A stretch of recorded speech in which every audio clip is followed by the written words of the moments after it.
Welcome back. We're glad. In this section, we've talked about this, but I'll give you a very practical application. This is an organizational chart from a complex recreation organization that has, as you noticed in the columns, parks on the left-hand side, golf, recreation facilities, etc. And you'll notice kind of way down, I should make it like a game, because where is marketing? And more importantly, where should marketing be? And in this organization, you'll find it looking at the chart straight on, the right-hand column, below central services, the marketing specialist, one person in the organization responsible for marketing, but reports to the recreation and facilities manager. Golf, you got to go all the way through someone else to even get to marketing. Parks, you got to go all the way through, etc. So I suggest to you, if you were going to create your own organizational chart about the organization you work for now, where would you put it? Pretty common we see it, maybe not embedded 2 layers down, but maybe on that executive level layer. Lots of organizations today we see it as parks manager, golf manager, rec facilities manager, marketing manager, human resource manager, engineering manager, that kind of idea. Take care of facilities, take care of people, take care of marketing, take care of operations. So typical, we'll see those levels, but I'm not sure that even is in the right place. So today's environment, as we think about chapter 1, I want to see marketing move up to again be recognized as a tool and a concept and a value and a philosophy that has to permeate the whole organization. And maybe we should put it above the director, but no, I think the director has to be smart enough to make sure that they hire as their cohort in crime, marketing and operations embedded together, permeating everything. And that's going to be the powerful HTM, recreation, leisure, hospitality, tourism organization of the future. The one that gets that this tool needs to be embedded through everything we do, and we're gonna all benefit as a result. So when we think of marketing, I'll say to you, and we've interviewed lots of organizations in our industry talking about why it is important.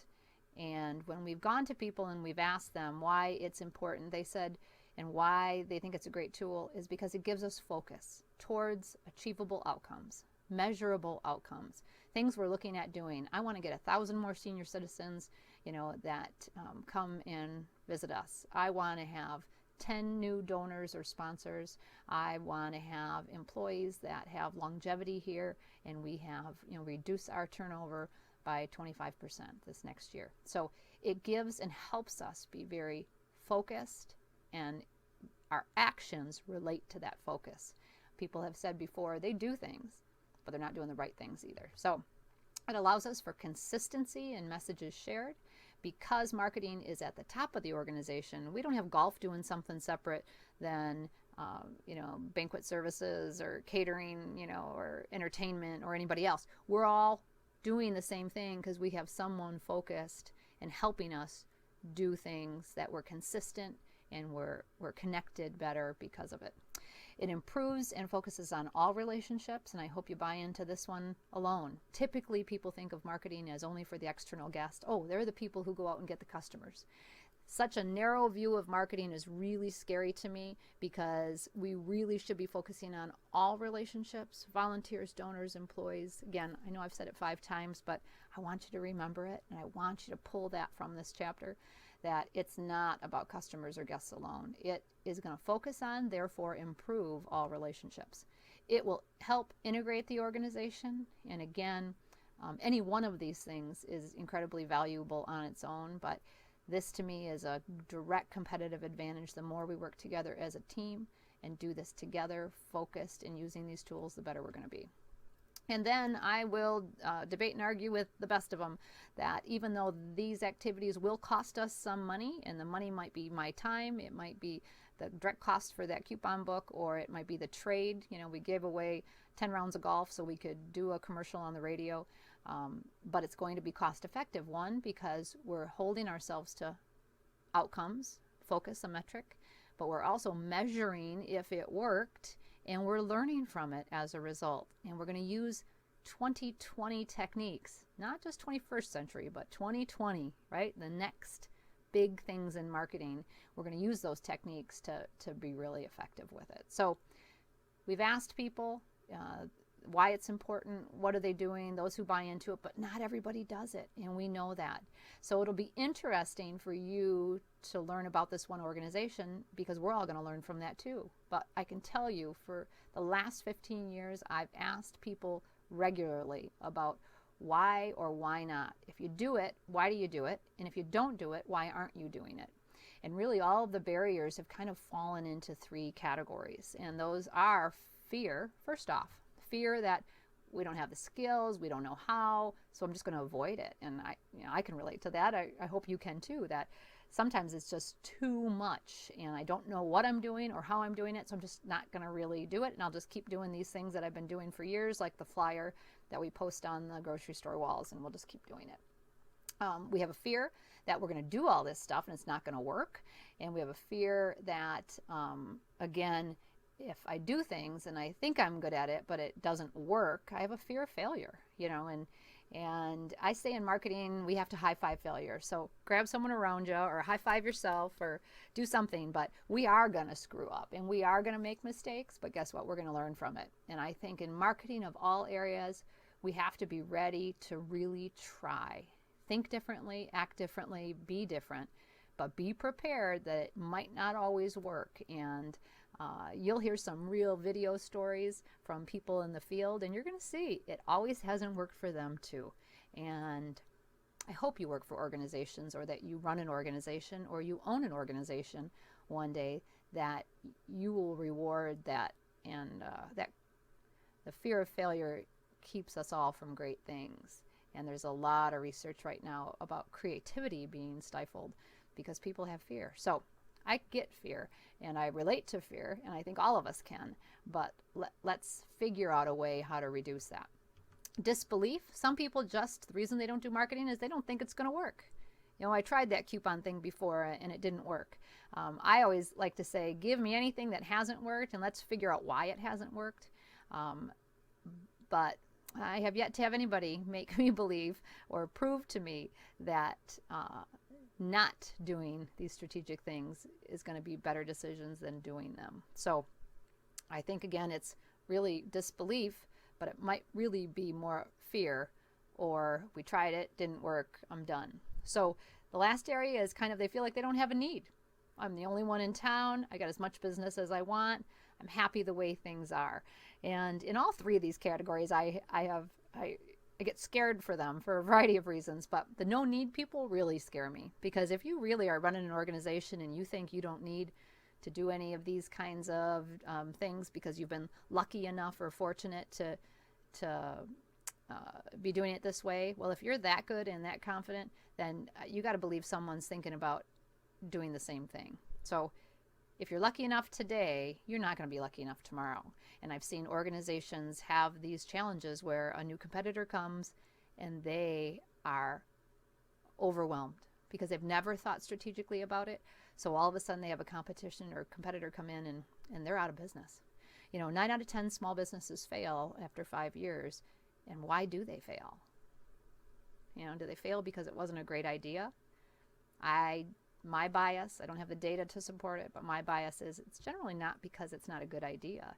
It's because it hasn't been strategically put into the market and really kind of refined. The concept or idea is good, but the refining toward meeting the needs of people hasn't been refined. It's too generic of an offering. So when I think of these categories, I think this is what you're going to face either today where you're already interning or working, or certainly when you graduate and go on to those next career paths. You're going to work for organizations that either have a strong philosophy about marketing, they have a barrier or disbelief about marketing, or they're somewhere in the middle. And it's probably like a bell curve. This percentage really gets it, embraces it, would like to be those 20/20 people. These people down here never even want to talk to you about the concept. And then the bulk of us in the middle, right, are probably working for people that have varying degrees of all of those categories. So in this part of the chapter, I say to you, how would you overcome those? What would you do? We know from surveying the industry, just like I'm asking you to survey someone this semester or ask of your organization, do you have a marketing plan? We know that, or I know at least 10 years ago, we would have 3 to 4 organizations out of 10 actually had a marketing plan. Today, our best estimate in the last few semesters is 4 to 5. So in our not completely scientific process, it's just all of us going out and asking an organization, but it's better data than we've had. We know that it's still about 50% at best. Now, of those 5 organizations writing marketing plans, you're going to look at some this semester, and I think you'll concur, like I've concurred, not all of them are doing 2020 marketing. Not all of them are progressive in terms they are stuck in the 80s and 90s. So even if they have a plan, they're not necessarily fully integrating it to today's or tomorrow's, delivery of how we have to do it. So knowing that the bulk of us will walk into an organization that has fear or 1980s practices or disbelief or no need, the real question is, what and how will you overcome, or how are you going to overcome these kind of barriers? And I would say in general, there's several techniques that I'd like you to think about, like what would you do really? But there's several things you probably could see doing. By the end of the semester, I hope you believe that by helping them understand elements of the marketing plan, whether it's the full thing or parts of it and how that can help marketing decisions, I think will also give you some evidence to start to minimize these things. When I work with a client, and again, they're only calling me to help them with marketing as if they're in that middle part of the bell curve. They'd like to be better. They have some fears though. How can I help them get better? The company that has no need or no interest at this end, probably aren't ever calling me, but you might end up working for them. So, but the ones I work with are disbelief or fear. So we take things small and we show them how it works. I always gather that data that I talked about earlier about competition, about the market, etc.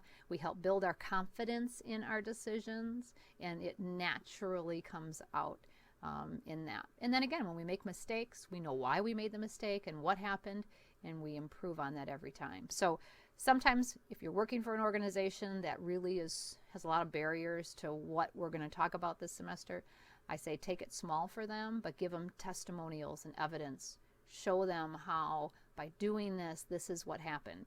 I'm going to use this term a lot this semester called the bobblehead. So we're going to look for people to go, oh, I get it. I see. I know. And I want you to feel that this semester too. So we are going to face barriers. Chapter 1 is not painting a really beautiful picture of how we approach marketing in our industry. And that's why I find this class to be important. We're not just talking about generic marketing. We're talking about our industry and how we approach marketing, what we believe about marketing, and how we're going to utilize marketing. Some of the tools and discussions apply to any industry, but because we're creating this really unique experience for visitors, and we are talking about the beautiful things that we do in our business, we're going to talk about marketing pretty differently, and it really ties into Chapter 2 about the experience first. What we deliver here is really cool. So I love being a marketer in our industry. I can't imagine marketing widgets like those glasses again. That would not be very exciting to me. Marketing our industry, incredibly exciting, incredibly dynamic, and we're really lucky people to be studying and working in it. So really the end of Chapter 1, as I wrap this up, finally, did you say finally? Is, sorry, I have to feel like you're right here in the classroom with me. So is the idea that there are a whole bunch of things we're going to talk about this semester, and this kind of crazy slide says, our philosophy about what we believe to be important in our business and why we're doing what we're doing is really feeds this whole process. If you're in this business to just make money, then the way we're going to talk about marketing is probably going to help you have that happen, but you are not going to be as successful as if you're in this business to make a difference on a lot of ways for people. And the outcome might be money, the outcome might be other things, but we want to make sure your why for being here is really strong And that makes a marketer like me, it's a dream come true. When I've got an organization passionate and excited about what they deliver, it makes marketing so much easier than if I'm working with an organization that has other motives for the reason they're doing it. And that they exist in our field. So I hope you and I always work for people that care and are passionate, and it's going to be a lot easier for us to market them. Grand Valley State is one of those places. You know, universities that I have had the luxury of working for, like Central Michigan University too. There are places that care about people. So really easy to work like that. So market research is the center. The big data idea, right, is the core of marketing. It's going to feed everything we're doing. Quality surrounds us. The quality of the experience is the base of all great marketing, but it is about everything. So remember quality, remember big data and information is going to be the core center to us being strategic, effective communicators, implementing those decisions and evaluating those decisions as they go around the horn there. So welcome to Chapter 1. Welcome to marketing. Thanks for spending time with me.